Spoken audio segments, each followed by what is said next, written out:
Welcome home to the Souter team.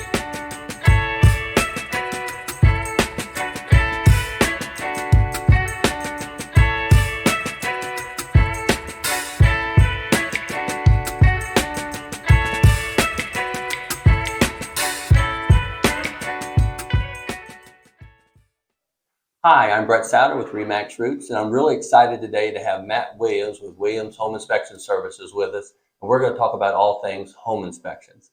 So Matt has been a trusted partner of ours for a little over 5 years now, and he does a great job with his home inspections and the explanation of results. We're really excited to have him here to talk with us today. So Matt, you want to tell us a little bit about yourself? Sure. Like Brett said, I'm Matt Williams with Williams Inspection Services. I grew up in Winchester, been here since I was about 4 years old. We took a short stint to Austin, Texas, probably, I guess, about 5 years ago.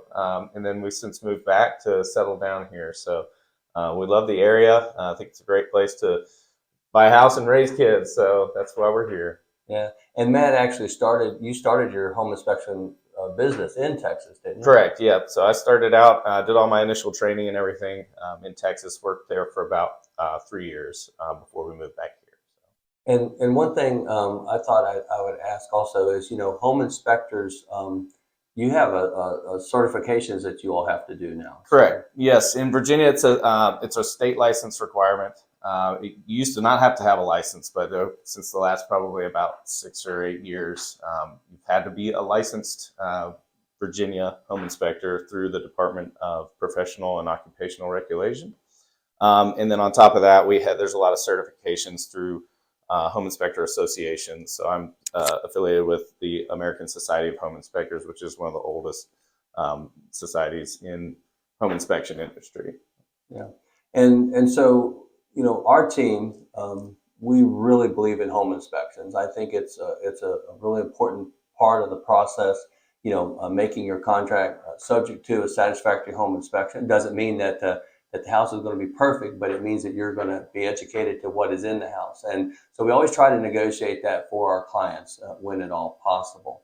Matt, you want to talk to us a little bit about the inspection process? And one thing I will say, we really like our clients to be at the inspection if at all possible. Matt does a super report that he provides with, full color pictures and explanations and all that, but there's nothing like being there.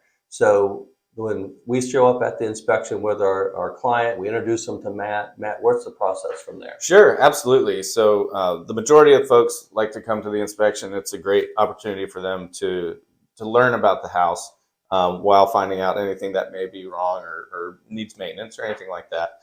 So we typically start out just asking the client if there was anything they noticed in the walkthrough, or sometimes, Brett will pick things out that he had observed, and they'll let me know, say, hey, can you take a look at this as you're going through the house? And so that's the time to just let me know anything up front.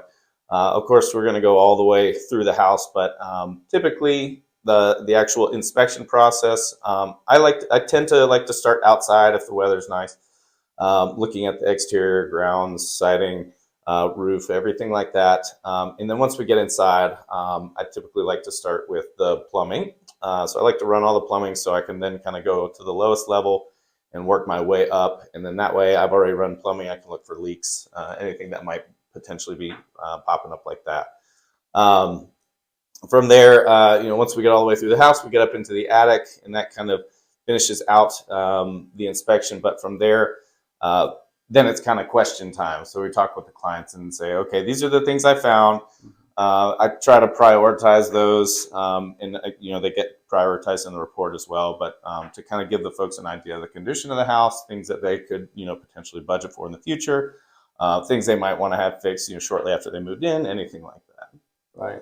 And so some of the things, obviously in the inspection, the big items that you are always kind of really looking at, you mentioned roofs, I'm assuming the heating and air conditioning, Sure. Other items like that, really looking for those large budget type numbers and like Matt said, it could be that the HVAC is old, but it's working well, and he would point that out. Sure, right? Certainly. Yeah. And a lot of folks think that, and I get this question a lot, did it pass? Did it fail? It's not really a pass fail. It's kind of we're now educated about the house. Is this, a good decision for us? There's a couple things that maybe we can take care of on our own, or a handyman could come by later and take care of, or we need to have an HVAC company come out and, clean the cooling coils because the system has been dirty from the filter not being changed, or, maybe there's, a leak under a sink or something like that, which, might seem crazy to folks who have never owned a house, but a leaky sink is usually a pretty easy fix. So it is helpful to have all those items that we can look at together and determine, okay, this is a major issue, or this is just something that's a quick, easy fix for somebody to pop in and take care of. So. Right. And one thing I think, mentioning a couple of these items, I think it's important to kind of understand what a home inspection is all about. And it's an introduction to the house. You're not doing a punch list. You're not buying a brand new house, and so you want to know all the different items that are wrong. And there are certain items that you just accept. Those are the joys of home ownership, is what we might say. Some of the maintenance items. Right, sure. One of the main things we find on basically every house is, things like caulking around windows, or, lots of houses have little settlement cracks or things like that in the drywall, which is pretty typical. And that's another thing. Anytime someone sees a crack, they instantly kind of get scared. And so it's nice to be able to explain the different types of cracks that you see and which ones to maybe be concerned about and which ones are not really a big deal. I would say that's kind of the best thing about the client being at the inspection, is we can sort of point things out.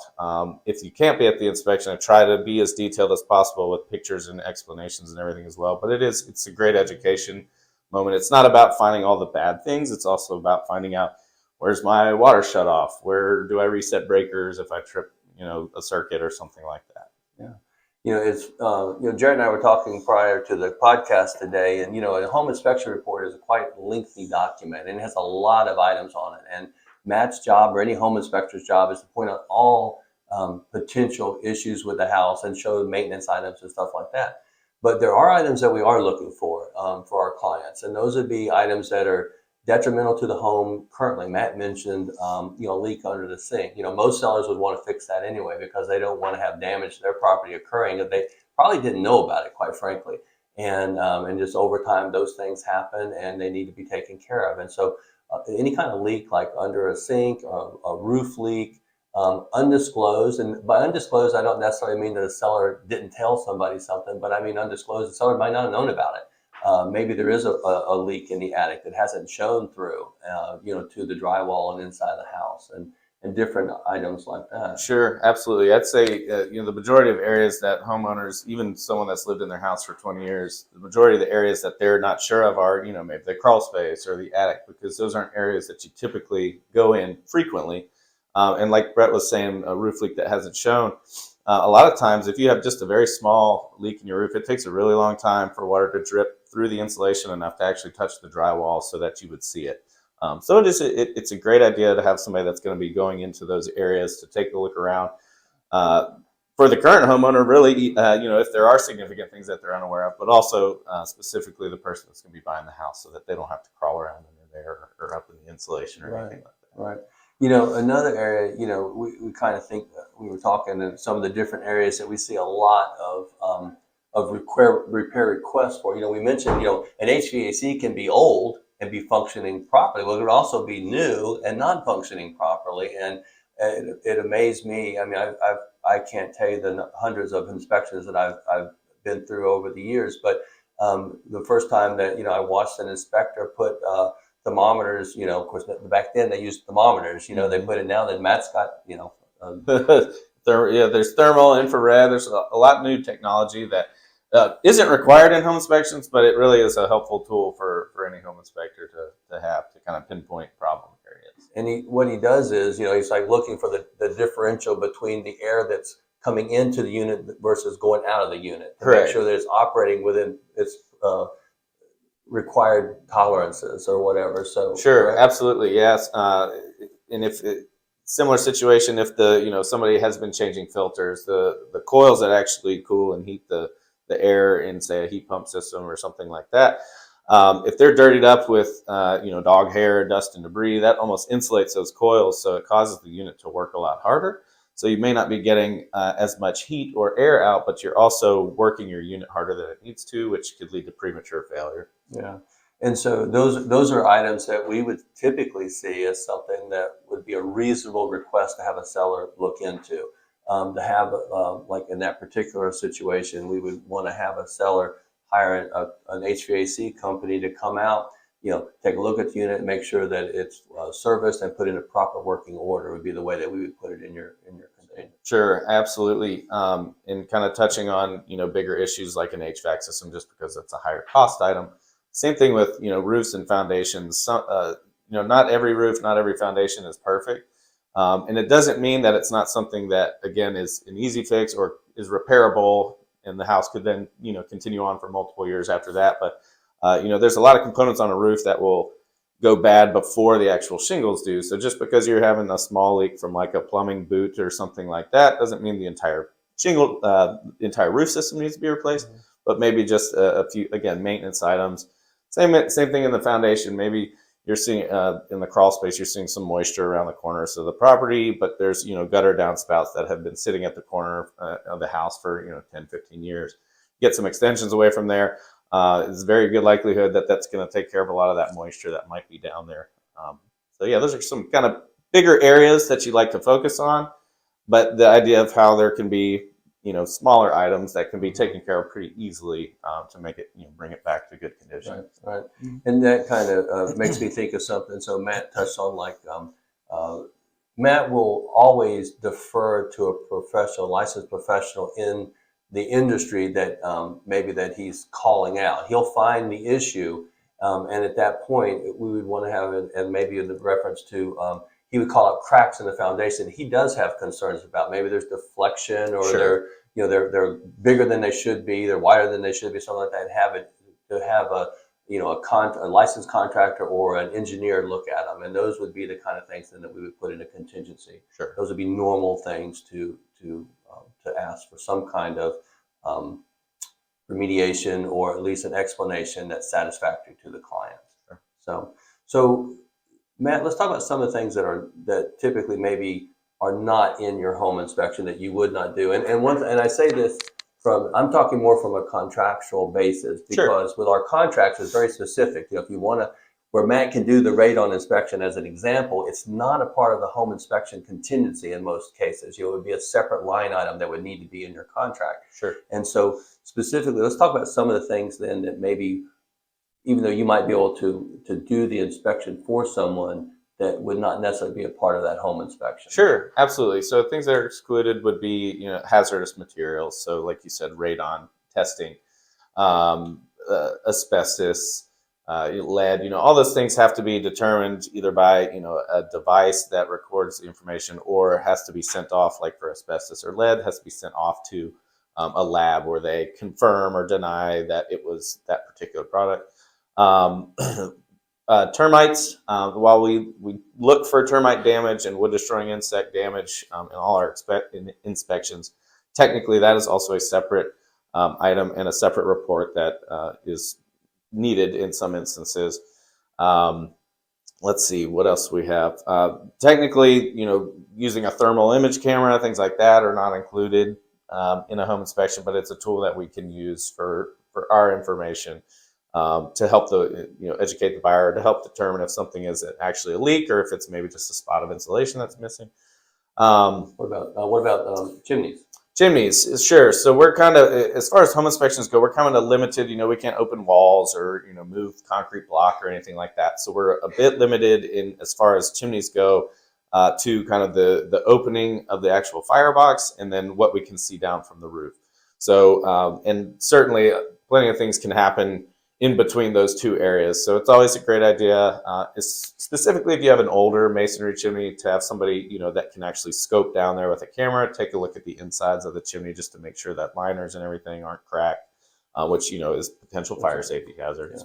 So, and so chimney inspections would typically, the reason I call that, it's an interesting thing, because a chimney inspection is typically something that reasonably would be a part of a home inspection contingency. It's just most of our home inspectors, most of our home inspectors wouldn't do a full-blown chimney inspection. what Matt's called out many times is, when he takes something and he looks at it, he said, I got a cracked liner. Or if you notice like bricks in masonry that are, the parching or deteriorating and that kind of stuff, he'll call that out, and that just gives us, the knowledge to know that we need to hire a chimney inspector to actually inspect the chimney at that point. A couple other things that would not be included in the home inspection, but are separate contingencies if they were associated with a property, would be stuff like well inspections, water potability inspection is, can I drink the water? Right. Is that kind of thing. So septic inspections would not typically be part of the home inspection. And in most of our contracts are specifically written out because you need a separate inspection that actually covers that. Sure. Yep. Matt, you've been doing this for a long time, and you've sent me some stuff and some reports, and I look at that and I go, wow, I wish I'd have done that. So, what are some things, some different things that you found in houses, kind of unique things? Sure. I get this question kind of a lot. That's the first thing. Anytime I'm out and people are like, what do you do? It's like, oh, what's the craziest thing you've seen? And I was thinking about that because I knew this question was probably going to come up.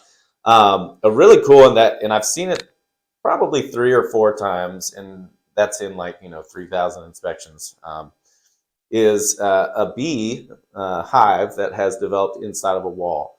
And it's usually in the cooler weather where I find it, because in the sun starts shining on that side of the house. As it warms up, the bees become more active. And you'll notice, if it's usually around a window that has vinyl siding with, a J channel opening or something like that, where they'll get in there, they'll find their way in, and then, the whole hive will swarm to that area. And so a fun way to confirm that is with a thermal camera, because the bees, as they start moving around and working and making the honey inside the wall, it actually makes a warm spot in the wall. And I don't think it's ever been on any of the houses that I've done with y'all, but it's really neat and I actually got somebody who then had someone come out, remove the bees, and they had to take a big section of drywall out, and they sent me a picture, and I mean, just a huge hive that was putting off so much heat that you could pick it up on a thermal camera. It's pretty neat. Yeah. And then of course, critters and things like that. I'm pretty fortunate I've only seen a couple snakes in crawl spaces, because that's, when you're in a small space and you see a snake, it's instantly like, all right, time to get out. But I did recently do a house where, the attic, crawl space, basically anywhere you could look that people weren't spending time, there were just snake skins everywhere. I mean, there was 100 snake skins in the attic. And it was a winter time, so I was a little bit hesitant to go up, but I was like, all right, they're probably not moving around much. But that was pretty creepy. You see a lot of bugs, spiders, and I know. I had a report not too long ago that Matt called out black widow spiders in the house. They found. I see those every now and then. And most spiders are great, but if they're in or hanging around near entrances, exits, things like that, then I like to just make it known, just in case. Some folks maybe have never seen a black widow spider and would just say, oh, it's any old spider. But the ones that might make you need a trip to the hospital, I like to kind of make a note about. So yeah, I know. And then as far as structurally, some different things that you've called out on some of the inspections you've done for me. I mean, trusses or floor joists that have pretty much just been cut away to make plumbing pipes go through and stuff like that. You see that? Absolutely. Yeah, we see quite a bit of that, especially in houses that have been remodeled over the years and things like that. As far as the damaged trusses, I actually see that maybe more in new construction than I do the older homes, just because they're shipping a lot of stuff these days on flatbeds, and when they get to the site, they got cranes and things moving them up and down, and so things get broken. There are damaged trusses can be fixed relatively easily, but it is it's something that if you didn't have a home inspection and somebody didn't go in the attic, you would never know, and maybe that leads to additional cracking and settling in your drywall that you just can't pinpoint. But yeah, I certainly see a lot of things like that. Floor structure. A lot of folks will kind of support different areas if they move a wall or a bathroom or something like that. And, if it's not a permanent support structure, then ideally, it's good to have a contractor come through and kind of shore up things like that. But maybe not necessarily that, the entire house is falling down, but could potentially be a quick fix. So. And another thing that that Matt has called out for us is kind of an interesting thing, and that's different additions or finishes that have been done potentially by a homeowner instead of done by a professional. Sure. And so from an agent standpoint, that's important to us, because if we find that out, then it may be something that we want to make sure that items were permitted or something. I mean, what? Right. Yeah. So specifically, like, structure, electrical, plumbing, things like that. When you start messing with things that can lead to electrical shock or fire hazards, it's always good to have a professional look at those, right? So, but yeah, certainly, especially say if it was a bathroom or something and they put in the electrical receptacles and they were not GFCI protected, something like that. That's something that would be beneficial, especially if it was a newer, you could tell it was a newer addition. Maybe, hey, you might want to look into if this was permitted or something like that, just to confirm that you're moving into something that was done properly, rather than somebody, Cousin Eddie or somebody came and tied stuff together for you. So. Yeah. And we all have a Cousin Eddie, right? Yeah, so, we do, or an Uncle Bob, or right, something. So, and in the panel box, that kind of is something, because when people come in and it has been permitted, maybe they have overloaded their panel box. Sure. Maybe they should have put a sub panel in, but they're double tapping things. Right. Yeah. Absolutely. A lot of folks, especially in the older homes, maybe they have a smaller, like 100 amp circuit or something like that, where today's standard is 200 amps. If they, added in, put in an addition, or maybe they used to have an oil burning furnace that didn't require a large electrical draw, and they swapped it out to a heat pump, and so that needed a lot of power. Sometimes they will take out some smaller breakers and just tie things together. A double tap, like Brett was saying, is, if you would have two wires inside of one circuit breaker, that potentially leads to excessive tripping. But also, if you have two wires under the terminal, it can't necessarily be tightened down all the way and torqued to the proper spec, so that can lead to arcing, which is then a potential fire safety hazard. So anytime you're going to do anything with electrical, I would say, if you were going to choose between plumbing or electrical to do on your own, I'd say do the plumbing and let the electrician take care of the dangerous stuff. But certainly we do see that quite a bit. Yeah. I think the important thing to take away from all of this is that, home inspections are a very important, integral part of every transaction as far as we're concerned. And if it's at all possible, we would love to see our clients have the opportunity to have one. I think that, we need to recognize that there's no perfect house, but detrimental items are something that, you definitely want to know about. And like I said, it's okay to buy a house that needs a little bit of work. There's nothing wrong with that. We've all done it. I've done it. But we also want to know what the work is that needs to be done, so that we can budget for it. Or if something does happen, we know, well, we knew about that. And that's what's important to us for our clients, is that you're educated and you know about your property before you settle on it. And if it's a property that's right for you and needs some help, that's okay. We'll try to negotiate items that our clients deem necessary to be negotiated. We'll try to negotiate those detrimental items. It's just a really good introduction to your house, as Matt said early on in our podcast here. That's almost as important as anything else, so that when you have your leak, you know where the water shutoff is, so you can go turn that off, and where the disconnect is for the HVAC and the panel box is, and different things like that. There's just a lot of great information that you can get out of these home inspections, and having a quality home inspector like Matt is just paramount. And one of the things that I really do like about Matt is his explanation of results. He has a very good way of making sure that our clients are educated. They understand what's going on with their house, whether it would be considered a normal feature of the property, maybe because of its age, or what the construction.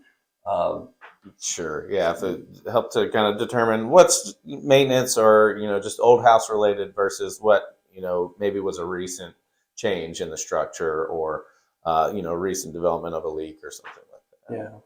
So if you need a home inspection, or if you have questions about your home, or even maybe you have a home that you just like to have inspected, I know Matt would be glad to speak with you and help you in a way possible. We'll link all of Matt's contact information into the description, in our in the video itself. And just want to thank Matt so much for coming out today and speaking with us. Yeah, thank you, Brett. I greatly appreciate it. It's always a pleasure working with you. Well, I appreciate that. So please like, follow, and subscribe, and we'll see you in future videos.